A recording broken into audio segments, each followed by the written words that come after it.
Bonjour, bienvenue, c'est Lex Inside, l'émission qui donne du sens à l'actualité juridique. Du droit et rien que du droit.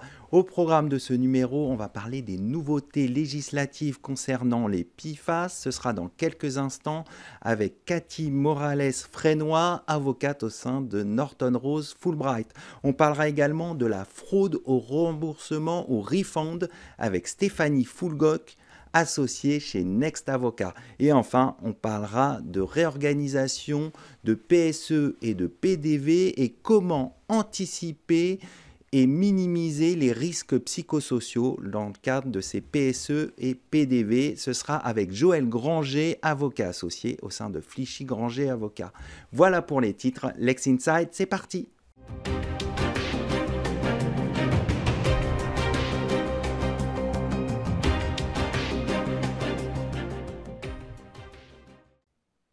Quelles sont les nouveautés législatives concernant les PFAS? On en parle tout de suite avec mon invité, Cathy Morales-Frénois, avocate au sein du cabinet Norton Rose Fulbright. Cathy Morales-Frénois, bonjour. Bonjour Arnaud. Alors on va s'intéresser aux PFAS, aux nouveautés législatives s'agissant de ces polluants éternels. Concrètement, pour commencer, que sont les PFAS? Alors, les PFAS, également appelées les substances per- et polyfluoroalkylées, sont des molécules chimiques créées par l'homme et utilisées depuis les années 50 pour leurs propriétés très intéressantes puisqu'elles sont anti-adhésives, anti-imperméabilisantes et résistantes à de fortes chaleurs. Les PFAS sont si nombreux qu'il est très difficile de les dénombrer aujourd'hui et il y en aurait entre 4000 et 12 000 substances PFAS existantes. On les retrouve aujourd'hui dans de nombreux produits de consommation courants, comme les textiles, les emballages alimentaires, les mousses anti-incendie, les ustensiles de cuisine, etc. Donc la particularité des PFAS est leur extrême persistance dans l'environnement. On les surnomme d'ailleurs à ce titre les polluants éternels.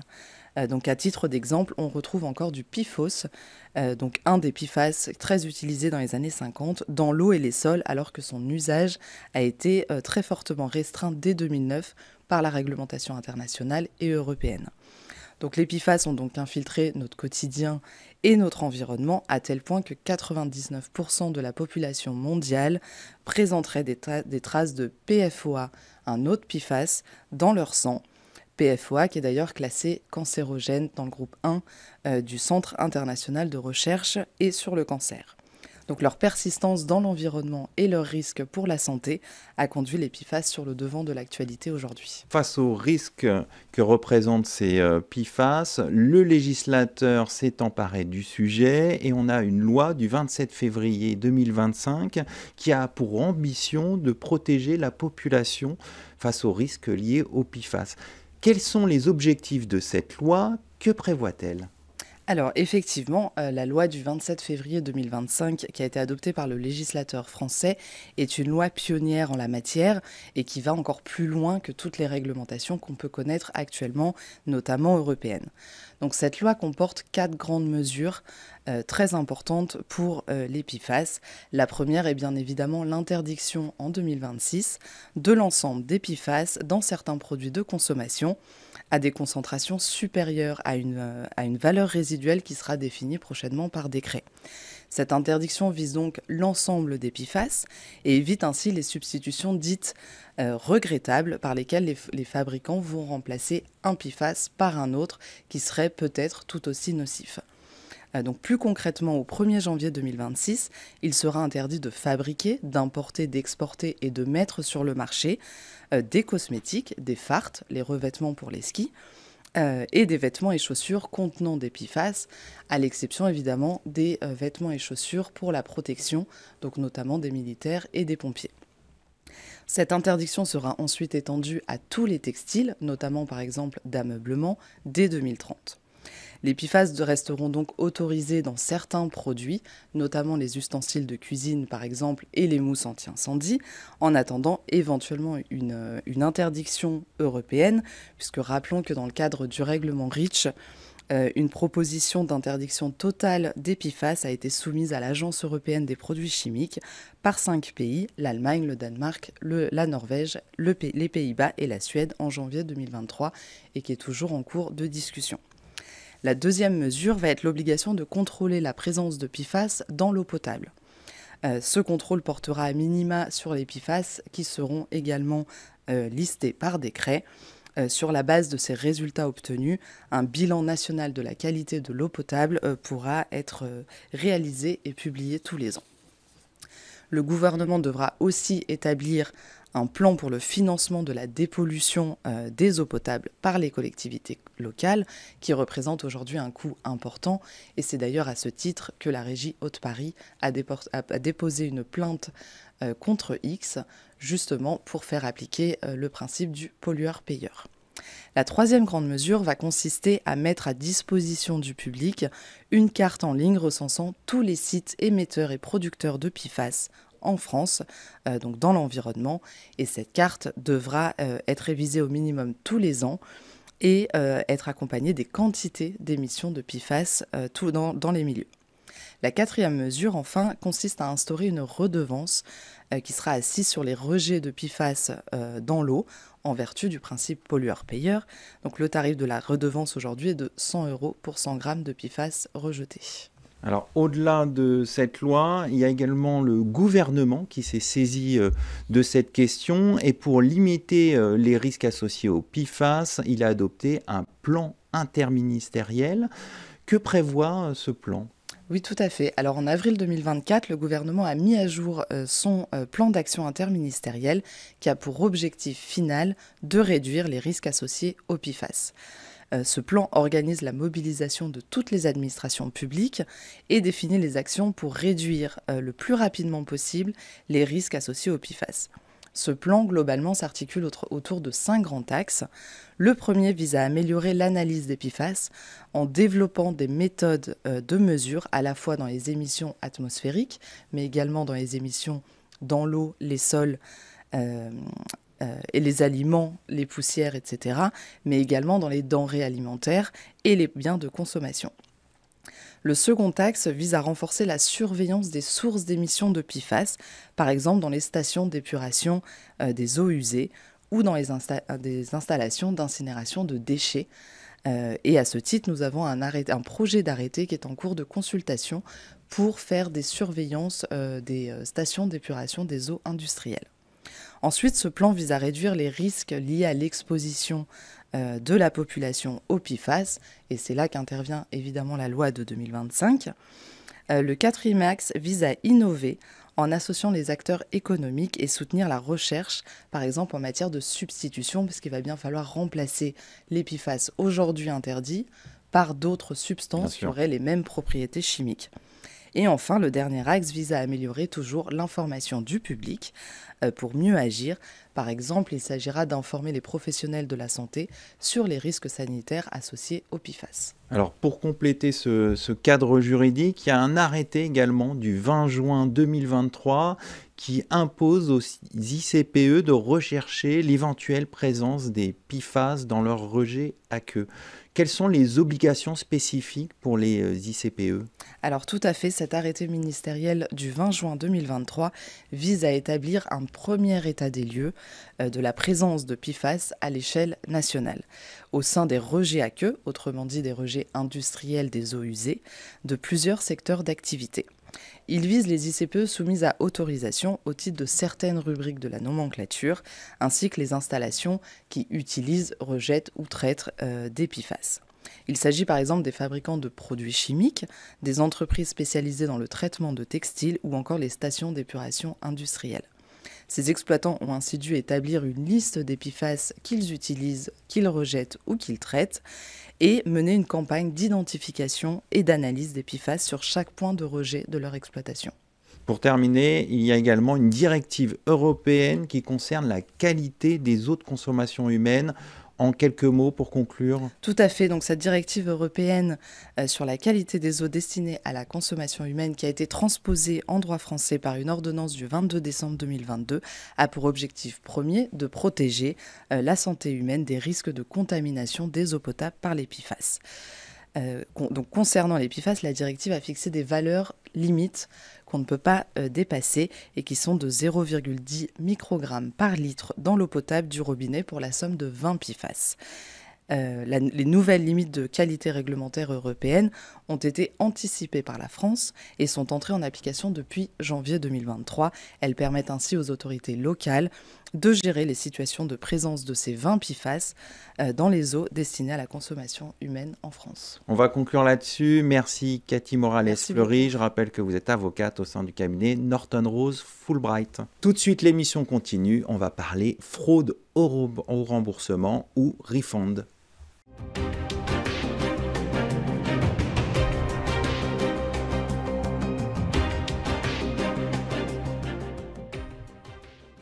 On poursuit ce Lex Inside, on va parler de la fraude au remboursement ou refund avec mon invité Stéphanie Fulgoc, associée au sein du cabinet Next Avocat. Stéphanie, bonjour. Bonjour Arnaud. Nous allons évoquer la fraude au remboursement ou refund, une arnaque très en vogue qui consiste à obtenir le remboursement d'un produit qu'on a commandé en ligne tout en conservant le produit. Concrètement, quels sont les différents mécanismes de fraude qui sont identifiés en la matière ? Alors, quand on parle de fraude au remboursement, on identifie deux cas de figure. Soit le cas où l'individu, sous un faux nom ou une identité usurpée, achète un produit sur un site de vente en ligne, il le reçoit, mais il déclare en pur mensonge ne pas l'avoir reçu ou que l'emballage était abîmé et en demande le remboursement. Il obtient le remboursement, il conserve le produit, il le revend, il en jouit comme bon lui semble. Et l'autre cas, l'individu déclare avoir reçu le produit, mais exerce son droit de rétractation, ce qu'il peut faire dans les 14 jours de la récupération du bien. Et là aussi, demande le remboursement.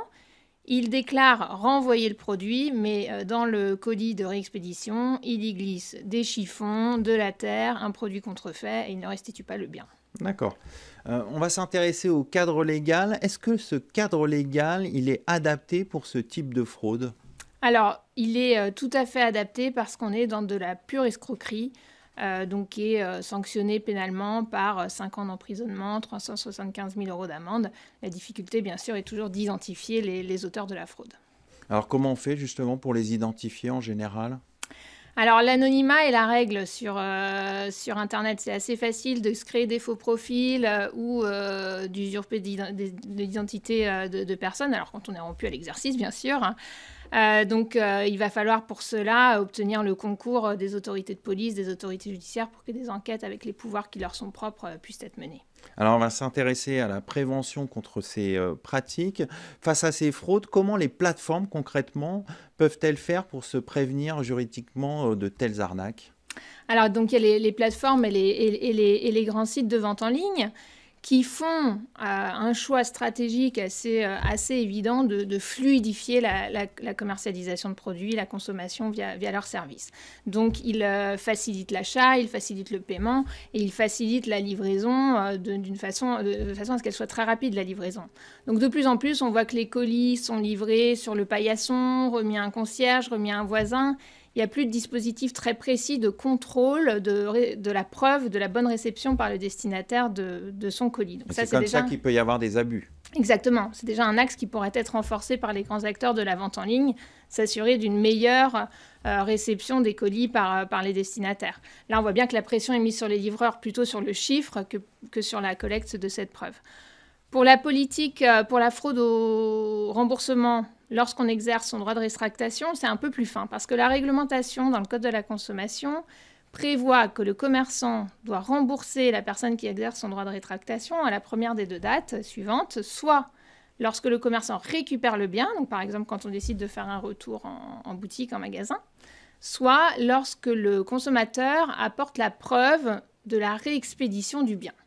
D'accord. Et là, on voit qu'entre la preuve de la réexpédition d'un colis dans lequel finalement on ne sait pas ce qu'il y a, et la preuve de la réexpédition d'un bien, il pourrait y avoir un choix stratégique, là encore, des commerçants de ne procéder au remboursement qu'une fois qu'ils ont récupéré le bien qui doit leur être restitué, et pas uniquement lorsque ce colis a été remis au point relais. Donc on voit quand même qu'il y a des leviers pour les plateformes pour essayer justement d'éviter ces arnaques. On va s'intéresser maintenant aux recours juridiques. Quels sont les types de recours juridiques qui sont disponibles pour les plateformes d'e-commerce qui sont victimes de ces arnaques? Alors, il y en a deux. On peut leur conseiller déjà de déposer des plaintes pénales pour mobiliser les autorités de police et judiciaires. Et ensuite, dans le cadre d'une action civile, chercher à obtenir réparation des préjudices qu'ils ont subis. Il y a eu des sanctions. Il y a eu des sanctions, des refunders, comme on appelle les auteurs de ces fraudes, qui ont été condamnés pénalement et à indemniser les vendeurs, les commerçants qui avaient été escroqués. Alors, on va s'intéresser à un autre aspect, plus RGPD, l'utilisation d'algorithmes par ces plateformes qui utilisent l'intelligence artificielle. Est-ce que c'est conforme au RGPD? On pense notamment aux données personnelles des fraudeurs. Combien de temps elles peuvent les conserver? Et est-ce que c'est conforme au RGPD? Alors, ce serait une trop bonne nouvelle pour les fraudeurs que le RGPD puisse être un joker absolu qui pourrait opposer pour ne pas être exclu de certains services ou alors sanctionné ou alors même identifié dans le cadre de dispositifs de prévention qui seraient mis en place. L'intelligence artificielle offre des solutions qui permettent d'automatiser un peu ces dispositifs de lutte antifraude qui peuvent être mis en place de façon tout à fait conforme au RGPD en effet. Il suffit pour ça donc d'identifier quelle est la base légale du traitement. Là, ce sera l'intérêt légitime qu'ont ces grandes plateformes ou les grands sites de vente en ligne à mettre en place des dispositifs de lutte antifraude. Et il faudra également s'assurer que ces mécanismes n'excluent pas de façon automatique et technique des personnes du bénéfice de leur service. Il faut toujours qu'il y ait un contrôle humain qui vienne vérifier avant l'exclusion. Il faudra éviter qu'il y ait des biais discriminatoires qui soient mis en place également. Alors, on va s'intéresser aux victimes, entre guillemets, collatérales, les victimes indirectes de ces pratiques, comme les vendeurs tiers sur les marketplaces. Comment elles peuvent elles-mêmes engager des actions en justice pour justement avoir réparation des dommages? C'est effectivement un point important parce qu'un commerçant qui est référencé sur une marketplace va payer une commission à la marketplace dès qu'un bien qu'il propose sera commercialisé. Il paiera à nouveau une commission à la marketplace quand il y aura des retours qui devront être gérés par les services de logistique mis en place souvent par la marketplace. S'il est imposé à ce commerçant de procéder à un remboursement très rapide aux fraudeurs en réalité, et que le commerçant est en capacité de démontrer qu'en réalité il y a eu quand même une carence dans la façon dont la marketplace, la plateforme organise la livraison, la collecte de la preuve de la bonne livraison ou les mécanismes de retour et la rapidité dans laquelle la marketplace impose que des remboursements soient faits aux consommateurs. Lorsque ce commerçant va récupérer, comme on l'a vu tout à l'heure, des chiffons, un bien contrefait ou de la terre en lieu et place du bien qu'il devait récupérer, il y a des terrains d'action qui peuvent être contractuels ou délictuels en fonction des liens qui le lient à la dite plateforme. Et par ailleurs, il est aussi victime des comportements qui sont qualifiables d'infraction pénale, donc il peut aussi déposer une plainte pénale. D'accord, mais il faut démontrer la négligence de la plateforme, c'est ça ? Oui, ou alors que les règles qui lui sont imposées à lui, commerçant par la marketplace, lui ont été imposées dans une situation d'abus de dépendance économique qu'il a envers la plateforme. Et peut-être que s'il avait été un commerçant indépendant ou plus libre des solutions de remboursement qu'il voulait mettre en place, il aurait privilégié un remboursement uniquement après avoir récupérer le bien, par exemple, dans le cadre de l'exercice d'un droit de rétractation. Donc, il y a effectivement des leviers certainement à mettre en place. Donc, on peut quand même, parce que c'est un véritable fléau, ces plateformes, c'est énormément de colis qui sont comme ça diffusés sur ces plateformes. Et donc, c'est des fraudes qui peuvent être considérables. Et donc, c'est un travail aussi considérable pour les plateformes. Effectivement, il y a une recrudescence qui est constatée de ce type de fraude. Alors, un travail considérable pour la plateforme, c'est sûr, mais quand on voit à quel point les plateformes, les marketplaces offrent des solutions qui sont très efficaces, par exemple, dans la rapidité dans laquelle les colis sont livrés, les services de logistique sont très performants, on se dit qu'ils doivent avoir la possibilité, en faisant une priorité, de mettre en place la même ingénierie dans la lutte contre la fraude. On va conclure là-dessus. Merci Stéphanie Foulgog. Je rappelle que vous êtes associée au sein du cabinet Next Avocat. Merci Arnaud. Tout de suite, l'émission continue. On va parler de plans de départ volontaires et de restructuration et comment éviter les risques psychosociaux.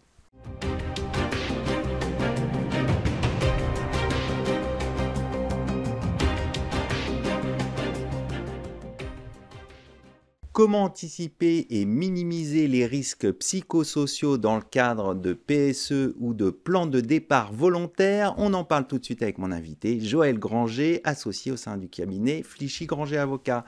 Joël Granger, bonjour. Bonjour Arnaud. Comment identifier les facteurs spécifiques générateurs de risques psychosociaux dans le cadre de plans de départ volontaires ou de PSE? Alors, vous savez, quand il y a un plan de départ volontaire ou un plan social, il faut s'intéresser à ceux qui partent, mais il faut aussi s'intéresser à ceux qui restent. Alors, pour ceux qui partent, il y a une grosse différence entre un plan social et un plan de départ volontaire. Dans le plan de départ volontaire, c'est celui qui part, qui a choisi de partir. Et par conséquent, il n'est pas du tout dans le même état psychologique que celui qui, dans le cadre d'un PSE, est désigné pour partir. Bien sûr. Et évidemment, pour ceux qui partent, ceux qui sont désignés, ça génère tout un tas de risques psychosociaux qu'on imagine bien. Le risque de perte de l'emploi, le risque de perte de confiance. Bref, tout ce qui est associé finalement à l'insécurité que va générer la potentielle rupture du contrat de travail. On ne retrouve pas ça pour le plan de départ volontaire. Par contre, là où c'est un peu identique, c'est pour ceux qui restent. Ceux qui restent, évidemment, ils se disent « mais l'entreprise, elle avait telle et telle activité, on va être moins pour le faire, ça va peut-être me créer une surcharge de travail, on va peut-être me demander des choses que je ne suis pas capable de faire. » Et là, vous avez d'autres risques psychosociaux qu'il faut essayer de prévenir du mieux possible. Quelles sont les obligations spécifiques de l'employeur en matière de risques psychosociaux dans le cadre de PSE ou de plans de départ volontaire? En fait, c'est l'application des principes généraux de prévention qui s'appliquent. Il n'y a pas de dispositif spécifique, d'obligation particulière à l'occasion d'un plan social.